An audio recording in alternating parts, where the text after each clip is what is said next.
Welcome students.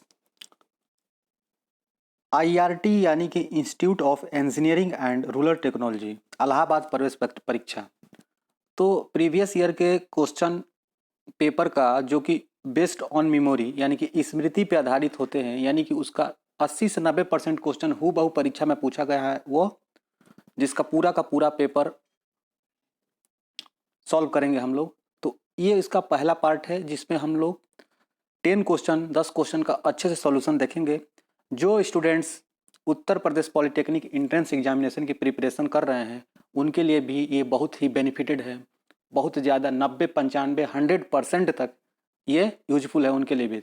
तो जो भी छात्र चाहे आईआरटी यानी कि institute of engineering and rural technology Allahabad प्रवेश परीक्षा की तैयारी कर रहे हैं, या जो students Uttar Pradesh polytechnic entrance examination की जो प्रिपरेशन यानी कि तैयारी कर रहे हैं प्रवेश परीक्षा दाखिले के लिए, एडमिशन के लिए, वो भी इस वीडियो को अंत तक देखें। कोई भी डाउट हो, कोई भी क्वेरी हो तो प्लीज़ कमेंट बॉक्स में अपनी क्वेरी पोस्ट करिएगा। विदिन 24 आवर आपको रिप्लाई मेरे टीम के माध्यम से किया जाएगा। Thank you so much. आप सेशन को चालू करते हैं, अच्छे से प्रश्नों को धीरे धीरे सॉल्व करेंगे, क्योंकि जो आप लोगों का आईआरटी का जितने भी सॉल्यूशन हैं थोड़ा कॉम्प्लिकेटेड होते हैं, बहुत ईजी भी होते हैं, थोड़ा मॉडरेट भी होते हैं। तो इस सेशन में ओनली 10 क्वेश्चन से मैं शुरुआत कर रहा हूं। अगर आप लोगों का रिस्पांस अच्छा रहा तो आगे की सीरीज मेरी टीम के द्वारा मुझको इन्फॉर्म किया जाएगा और आगे की जो टेस्ट सीरीज है वो चालू किया जाएगा। यानी कि आने वाले लेक्चर में 50 क्वेश्चन, 100 क्वेश्चन पूरा का पूरा एक ही बार में एक एक पेपर सॉल्व कराने की कोशिश की जाएगी। तो आप लोगों से रिक्वेस्ट है कि आप लोग पूरे स्टूडेंट्स जितने भी ग्रुप हो चैनल को सब्सक्राइब कर लीजिए और पूरे दोस्तों में अपने जितने भी दोस्त हैं सबको शेयर कर दीजिए और चारों तरफ इस वीडियो को फैला दीजिए। Thank you so much. आते हैं अपने क्वेश्चन पे। क्वेश्चन नंबर 1 आपके स्क्रीन पे। तो क्वेश्चन नंबर, ये जो पेपर प्रीवियस ईयर का पेपर है पूरा का पूरा हूबहू यही क्वेश्चन पूछा गया था। tan 11, tan 17 और tan 79, tan 73 का क्या मान होगा। तो इसका राइट आंसर आप सोचिए क्या होगा, वीडियो पोस्ट करिए और सॉल्व करिए। तो देखिए फ्रेंड्स, कुछ नहीं है इस क्वेश्चन में। ये tan 11 tan 79 से कैंसिल हो जाएगा और tan 17 tan 73 से कैंसिल हो जाएगा, तो 1 इज करेक्ट आंसर। आप थोड़ा घूम गए होंगे लेकिन मैं धीरे से सॉल्व करता हूँ। ये मैंने ट्रिक बताया, एक हल्का सा कुछ नहीं था। देखिए यहाँ पे tan 11 है, tan 11 को मैं क्या लिख सकता हूँ, तो मैं tan 11 को लिख सकता हूँ काट कॉट कितना लिख सकता हूँ 79 लिख सकता हूँ कि नहीं लिख सकता हूँ, तो यहाँ से लिख सकता हूँ। तो यहाँ पे tan 11 की जगह पर मैं काट 79 लिख सकता हूँ। तो यहाँ पे मैं कॉट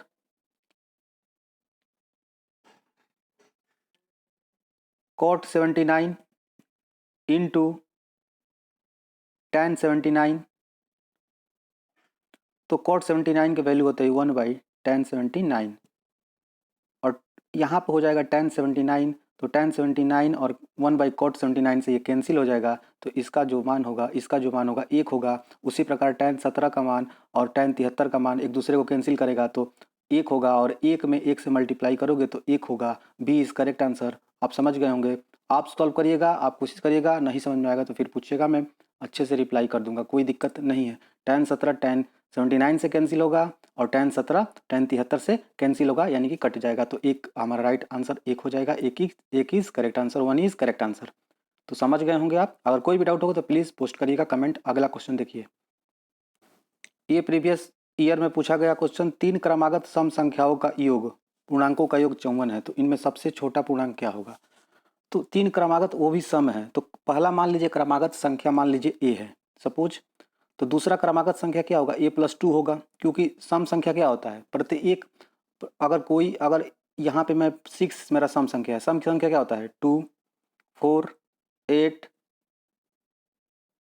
2 4 6 8 10 12 14 16 18 20 22 24 26 28 30, तो ये मेरा क्या है सम संख्या है, यानी कि इवन नंबर है। तो अगर इसमें देखा जाए तो ये जो सीरीज बन रहा है 2 के बाद 2 रिपीट हो रहा है, 2 के बाद प्रत्येक में 2 बढ़ रहा है, तो मेरा पहला संख्या जो होता है ए हो गया मान लीजिए, तो दूसरा संख्या हो जाएगा a+2 और उसमें अगले सीरीज में मैं जो ऐड करूँगा a+4। तो इस तरह से मेरा पहला संख्या, दूसरा संख्या, तीसरा संख्या और सबसे छोटा पूर्णांक पूछा है, यानी कि ए का मान पूछा है। तीनों को जोड़ने पर उसका योग 54 आ रहा है, तो तीनों को मैं जोड़ दूंगा तो कितना आ जाएगा ए 3a और प्लस 2 और 4 6 हो जाएगा, इज इक्वल टू हो जाएगा 54। ठीक है 54। तो उसके बाद से जब मैं ए का जब मान निकालूंगा तो कितना हो जाएगा, 54 में से 6 को घटा दूंगा तो कितना हो जाएगा 48, और ए में 48 से डिवाइड करूंगा, ए में 48 और ए में 48 में यानी कि 48 में 3 से डिवाइड करूंगा तो कितना आ जाएगा 16 16 इज करेक्ट आंसर। ओके, तो 16 is correct answer, D is correct answer, D is correct answer. आप स्क्रीनशॉट ले लीजिए, कोई दिक्कत नहीं है। अगर कोई भी दिक्कत होता हो, स्क्रीन पे ना दिखाई देता हो, समझ में ना आता हो तो प्लीज़ कमेंट करेगा, अच्छे से चीज़ों को समझाने की कोशिश की जाएगी आपको। यहाँ पे कुछ नहीं था, बस अगर मेरा कोई संख्या x है तो दूसरा संख्या x+2 होगा, तीसरा संख्या x+4 होगा, कोई दिक्कत नहीं है। यहाँ पे मैं x मान लूँ, a मान लूँ, z मान लूँ, कुछ भी मान लूँ, तीनों को जोड़ दिया तो 3x हो जाएगा। सबको जोड़ दीजिए, सबको ऐड करिए, तो यहाँ पे 1 आपका, यहाँ पे 2 और 4 कितना हो जाएगा, तो आपका 2 और 4 ध्यान दीजिए, x+2 x+4 सबको ऐड कर दीजिए, तीनों को ऐड करिए, इज इक्वल टू 44 करिए, 54 54 करिए तो 3x plus 6 is equal to 54 यानी कि 54, तो x इज इक्वल टू कितना होगा डियर 48 यानी कि 48 divided by 3 is equal to 16, तो 16 हमारा D is correct answer. Next question आपके सामने स्क्रीन पे आपको समझ में आ गया होगा। वीडियो को शेयर करिएगा सारे फ्रेंड्स को, और इस चैनल को सब्सक्राइब कर लीजिएगा, और एक लाइक जरूर करिएगा, लाइक कर दीजिएगा, वीडियो को पूरा शेयर करिए दोस्तों के साथ, तभी सीरीज चालू हो पाएगा नेक्स्ट आने वाले टाइम में। नेक्स्ट क्वेश्चन देखिए, आपके स्क्रीन पे क्वेश्चन दिख रहा है, इसको वीडियो को आप रोक दीजिए, ठीक है, सॉल्व करिए। अगर कोई आप सॉल्व कर चुके होंगे, हमको पता है आप सॉल्व, फिर भी अगर जिसको भी प्रॉब्लम होता है, जिन भी स्टूडेंट को, वो सॉल्यूशन देखें। देखिए अच्छे से देखिए, आप भी सॉल्व करिए, साथ साथ सॉल्व करिए। देखिए यहाँ पे 2 इक्वेशन दिया है और एक्स वाई का मान यानी कि वैल्यू भी पूछ रहा है। तो डियर फ्रेंड्स देखिए क्या दिक्कत यहाँ पे है कि कुछ नहीं दिक्कत है, 2 के power 2x minus y is equal to 16 है, और मैं 16 को क्या लिख सकता हूँ 2 के पावर 4, 2 दूना के 4, दूना का 8, दूना का 16, 2 into 2 is equal to 4, 4 into 2 is equal to 8, 8 into 2 is equal to 16। अब यहाँ पे जो मेरा बेस है बराबर है, अगर मान लीजिए कि a के पावर x है, समझिएगा, इज इक्वल टू b के पावर y, क्या नाम है, a के पावर x है, a का पावर x है और b के पावर अगर हमारा x है, समझिएगा, तो यहाँ पे a is equal to b होता है कि नहीं होता है, होता है। तो a के पावर अगर x है, b के इज इक्वल टू a के पावर x बराबर b के पावर x है, तो समझिएगा, तो a के पावर x है, b का पावर x है, दोनों बराबर है, तो यहाँ पे x कैंसिल हो जाता है, तो a बराबर b होता है, पहला शर्त, ठीक है। जिसका, और उसके बाद दूसरा इसका सेकंड नंबर का शर्त क्या होता है, ये जो रूल होता है, अगर सपोज मान लीजिए a के पावर 5x है इज इक्वल टू a का पावर, और यहाँ पे a के पावर 3y है, तो यहाँ पे जो बेस है यानी कि जो बेस है वो समान है, तो आपका 5x is equal to 3y हो जाता है, आपको पता होगा। तो ठीक यही चीज़ यहाँ पे फॉलो कराना है। a के पावर अगर एक सपोज a के पावर 3 है, a के पावर 3 है, और यहाँ पे a के पावर यहाँ पे 3 है, और यहाँ पे a के पावर 2y है, समझिएगा, तो यहाँ पे a, यहाँ पे भी है, यहाँ पे भी है, तो यहाँ पे 3 इज इक्वल टू 2y हो जाता है, आपको पता होगा। तो अब आते हैं मुद्दे पे, तो क्वेश्चन पे आते हैं। आप समझ गए होंगे, अगर नहीं समझ में आया होगा तो आप पूछिएगा, मैं रिप्लाई कर दूंगा टेक्निकल टीम के माध्यम से। तो डियर आपका ये कैंसिल हो जाएगा, तो आपका जो निकल के आएगा 2x minus y is equal to 4। Okay, ये आपका पहला इक्वेशन बन गया, आपका ये पहला इक्वेशन बन गया। तो अब चलते हैं दूसरा इक्वेशन हम बनाते हैं। 2 नंबर का इक्वेशन बनाएंगे तो क्या मिलेगा डियर, अब मेरा दिया है कि 2 के power x plus y is equal to 32, तो हमारा x plus y is equal to कितना हो जाएगा 2 के पावर 5 यानी कि 5। अब 2 के पावर x माइनस वाई बराबर 4 और x plus y is equal to 5 दोनों को जब सॉल्व करेंगे तो हमारा कुछ निकल के आएगा। तो सॉल्व करिए, यहाँ पे लिखिए 2x minus y is equal to 4, इसको सॉल्व करेंगे तो ये कैंसिल हो जाएगा, तो मेरा 3x इज इक्वल टू 9 आएगा, ठीक है। तो x इज इक्वल टू कितना आएगा 9/3 आ जाएगा, तो 3 हो जाएगा, x इज इक्वल टू 3 हो जाएगा। तो हमारा x का जो मान है, x का जो मेरा मान निकल के आया कितना आया 3, x का जो मेरा मान निकल के आया 3 हो गया। तो यहाँ पे 4 भी नहीं होगा, 2 भी नहीं होगा, समझिएगा, और 8 भी नहीं होगा। क्या होगा? सी इज करेक्ट आंसर। किस तरह? क्योंकि उस ऑप्शन में 3 का मल्टीप्लाई आना चाहिए। 3 का एक फैक्टर, वो 3 एक फैक्टर हो गया, तो 6 का फैक्टर 2 और 3 होता है। तो यहाँ पे हम थोड़ा सा समझ गए कि 6 करेक्ट होगा, लेकिन पूरा सॉल्यूशन अगर देखना चाहते हैं तो पूरा सॉल्यूशन देखिए। तो x का मान 3 आ गया, तो y का मान अब निकालेंगे हम y का मान यहाँ से निकालने की कोशिश कर रहे हैं, समझिएगा आप। यहाँ पे 6 करेक्ट आंसर होगा, हमको पता चल चुका होगा, आपको भी पता, कुछ स्टूडेंट को पता चल गया, कुछ स्टूडेंट सोच रहे होंगे कि कैसे सॉल्व कर दिया गया। तो देखिए x इज इक्वल टू 3 आ गया, आप समझिएगा, x इज इक्वल टू 3 आ गया। तो आप समझिए आप कि अगर x इज इक्वल टू 3 आ गया है, तो अब x का जो मान है y इस समीकरण में रखिए, तो 2 into x is equal to 3, ठीक है, अब माइनस y की जगह पर y रहने दीजिए, इज इक्वल टू 4 कर दीजिए। तो यहाँ पे 6 हो जाएगा और minus y is equal to 4 हो जाएगा। तो y इज इक्वल टू कितना होगा? तो y इज इक्वल टू 2 हो जाएगा आपका। y इज इक्वल टू कितना हो जाएगा? तो y इज इक्वल टू 2 हो जाएगा।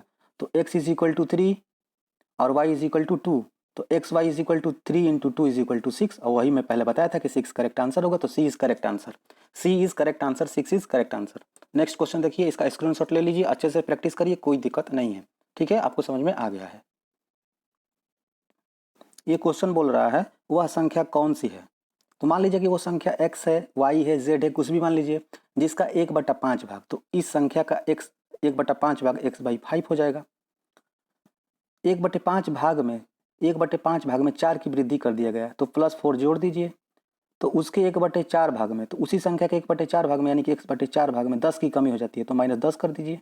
अब इसको सॉल्व कर लीजिए। जो प्रश्न बोला है मैं उसी को फॉलो किया हूँ, फिर से मैं रिपीट कर रहा हूँ, अब ध्यान दीजिएगा। बोल रहा है, ये बोल रहा है, क्या बोल रहा है? बोल रहा है कि यदि कोई संख्या है, तो मान लीजिए संख्या है, मान लीजिए मेरे चैनल का नाम है गॉड स्टडी, तो पहला संख्या जो था जी था, कैपिटल जी था, ओके। तो इसका 5वां भाग तो g/5 हो गया, उसमें 4 की वृद्धि कर दिया, तो 4 की वृद्धि कर दिया हम।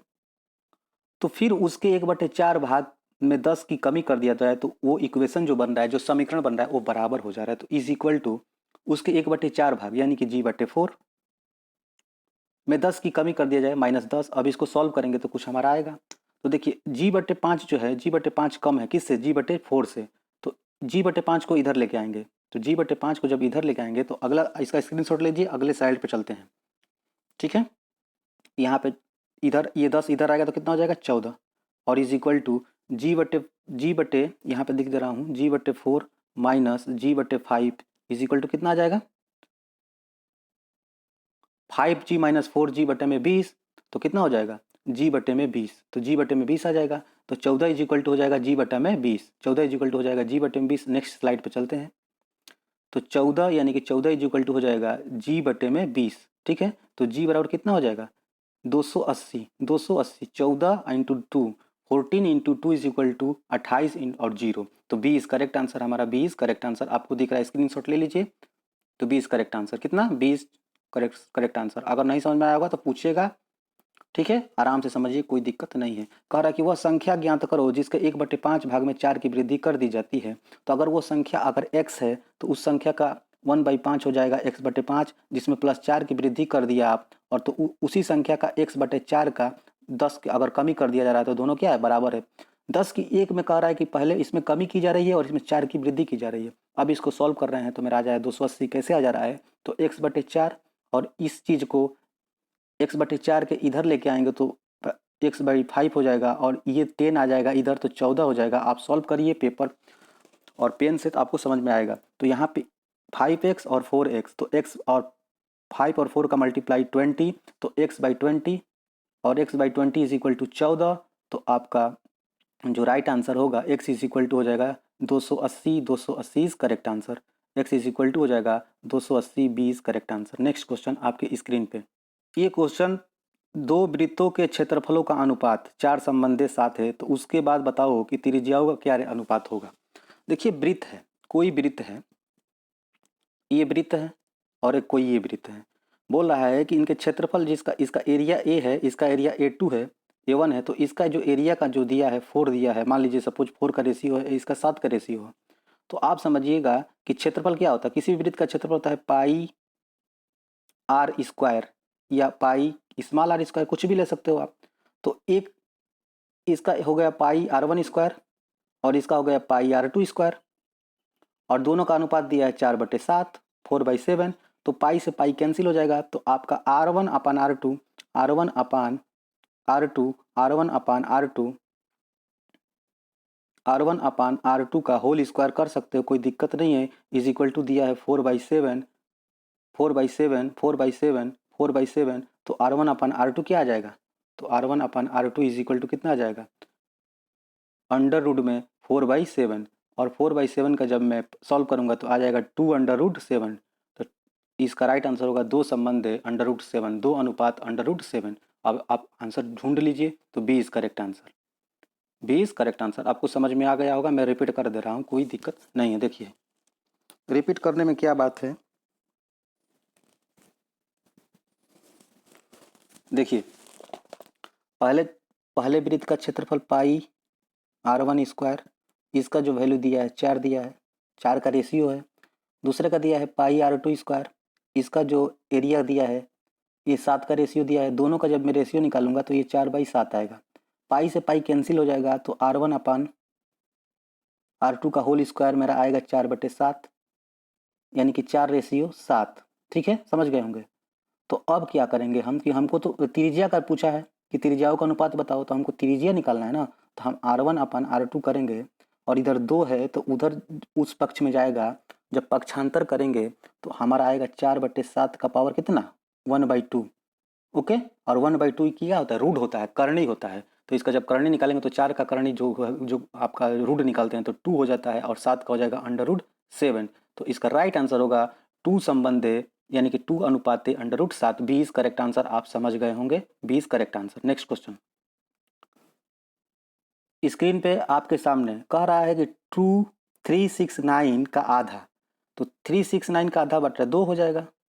इतने का 2/3 कितना होगा? बस सिंपल, कुछ नहीं था क्वेश्चन में।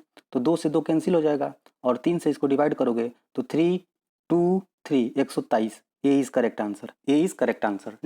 आप इसको समझ गए होंगे, मैं रिपीट कर रहा हूँ।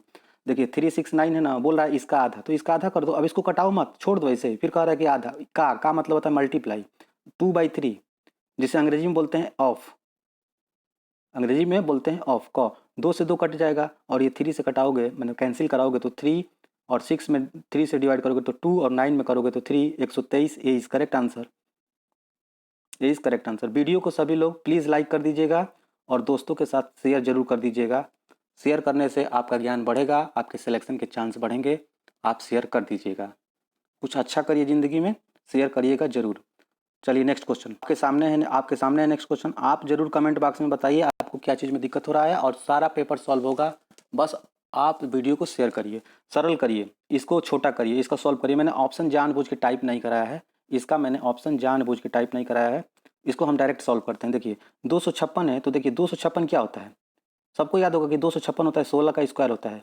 अगर नहीं भी पता है तो कोई बात नहीं, चलिए 256 नहीं पता है तो छोड़ दीजिए। पहले इसको सॉल्व करिए। -1 - 3/4 है ना, तो इसको सॉल्व जब करेंगे तो यह -1 हो जाएगा, और ये +3/4 हो जाएगा।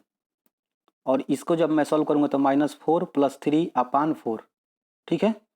और इसको जब मैं सॉल्व करूंगा तो -1/4 हो जाएगा, यानी कि जो इसका जो मान था, -1/4 आ गया। तो आप समझिए, तो 256 के पावर कितना लिख सकता हूँ मैं डायरेक्टली? -1/4 लिख सकता हूँ कि नहीं लिख सकता हूँ? लिख सकता हूँ। और एक चीज़ बताइए, 10 के पावर अगर -1 लिखा गया होता है, समझिएगा, 10 के पावर अगर -10 के पावर -1 लिखा गया है, 10 टू दी पावर -1 लिखा गया है, तो इसको आप क्या लिखते हो? तो आप इसको लिखते हो ना 1/10 लिख देते हो, कोई दिक्कत होता है? नहीं, ये यही तो रूल है। अगर आप किसी भी संख्या है, अगर कोई भी संख्या है, अगर ए का पावर -1 है, तो इसको आप क्या लिख सकते हो? 1 अपान ए लिखते हो कि नहीं लिखते हो ना? यस लिखते हो। ये रूल है कि नहीं रूल है? तो रूल है। तो ठीक वैसे ही 256 के पावर कितना आया था? -1/4 आया था। तो -1/4 आया था, तो आप इसको क्या लिख सकते हो? इसको लिख सकते हो 1/256, बोलिए, लिख सकते हो ना। और इसका पावर कितना हो जाएगा? 1/4 हो जाएगा, और माइनस गायब हो जाएगा। क्यों गायब हो जाएगा? क्योंकि देखिए 10 का पावर हमने क्या लिखा था? -1। तो जब 10 का पावर -1 लिखा था, तो इसी को मैंने अगले क्षण लिखा 1/10, तो मेरा पूरा का पूरा पावर 1 आ गया कि नहीं आ गया? तभी तो मैंने उसको = 1/10 बोला था। तो 1/256 का पावर 1/4 हो जाएगा। अब 256 का मैं क्या करूँगा? गुणनखंड कर लूँगा, फैक्टर कर लूँगा। तो 256 का जब मैं फैक्टर करता हूँ तो मेरे को पता चलता है कि 256 का जब आप फैक्टर करोगे तो आएगा कितना आएगा, 4 इंटू 4 इंटू 4 इंटू 4, यानी कि 4 बार आएगा। तो जब 4 बार आएगा तो 4 का पावर 4 हो जाएगा, और ये 1/4 का पावर 4, और टोटल का पावर कितना था 1/4। तो 1/4 से 4 ये कैंसिल हो जाएगा, तो इसका राइट आंसर कितना हो जाएगा 1/4। तो इसका राइट आंसर हो जाएगा 1/4। आप समझ गए होंगे, मैं रिपीट कर रहा हूँ अभी, ध्यान दीजिए। देखिए पहले तो 256 है, तो 256 को क्या लिखेंगे, 4 into 4 into 4 into 4, 4 into 4 into 4। तो 4 का पावर 4 लिख दीजिए, और पूरे का पावर कितना आ जाएगा -1/4। मैं जब इसको सॉल्व करूंगा तो मैं 1/4 का पावर 4 कर दूंगा तो कोई दिक्कत नहीं, और फिर इसका पावर 1/4 कर दे रहा हूँ। तो ठीक है, तो अब इतना आप समझिए, इतना का आप स्क्रीनशॉट पहले ले लीजिए, ये वाला चीज़ अगले अगले स्लाइड में चलते हैं। तो आप ध्यान रखिएगा कि 1/4 का पावर 4 अब पूरे का पावर 1/4 है। तो अगले स्लाइड पे चलते हैं। तो 1/4 का पावर 4, और इसका पावर कितना था 1/4। तो इसको मैं क्या लिख सकता हूँ 1/4, और पूरे का पावर कितना लिख सकता हूँ, पूरे का पावर लिख सकता हूँ 4, और फिर पूरे का पावर कितना लिख सकता हूँ 1/4। और जब यहाँ पे ब्रैकेट लगा है तो ब्रैकेट का मतलब होता है गुणा, तो 4 इंटू 1/4 का क्या होगा मल्टीप्लाई हो जाएगा, तो 4 से 4 कैंसिल हो जाएगा, तो इसका राइट आंसर आ जाएगा 1/4 1/4। आप समझ गए होंगे, आप प्रैक्टिस करिएगा, आप सॉल्व करिएगा, आप समझ गए हैं। ठीक है, ओके, 1/4 स्क्रीनशॉट ले लीजिए। तो इसका राइट आंसर डियर होगा 1/4। ठीक है, नेक्स्ट क्वेश्चन देखिए। तो इसका आंसर आप कमेंट बॉक्स में बताएंगे, और इसका सोल्यूशन अगले लेक्चर में आएगा, क्योंकि वीडियो ज़्यादा लंबा हो जाता है। आप वीडियो को शेयर कर दीजिएगा और अच्छे से देखिए, जो भी ना आए कमेंट करिएगा। इसका राइट आंसर आप कमेंट बॉक्स में बताइएगा, कुछ नहीं है, इसका मैं हल्का सा हिंट कर दे रहा हूँ। देखिए, प्रथम संख्या इंटू द्वितीय संख्या, यानी कि first number into second number is equal to LCM into HCF. ये एलसीएम क्या होता है, एचसीएफ क्या होता है, तो एक होता है लघुत्तम समावर्तक और एक होता है महत्तम समावर्तक।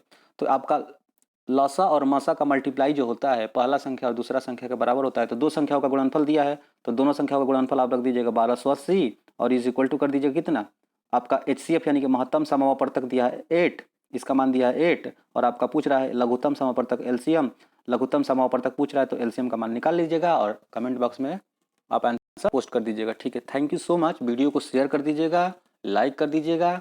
अगले सेशन में हम अच्छे से क्वेश्चन करेंगे, और सेकंड पार्ट तुरंत आएगा। जैसे आप अच्छे से रिप्लाई करोगे, अच्छे से देखोगे, शेयर करोगे, तो उसके हिसाब से अगला वीडियो आएगा। और पूरा वादा करता हूँ, पूरा सोल्यूशन करा दूंगा मैं आपका IRT का, लेकिन आप शेयर करो और लाइक करना मत भूलिएगा। थैंक यू सो मच, ध्यान रखिएगा। जय हिंद, जय भारत।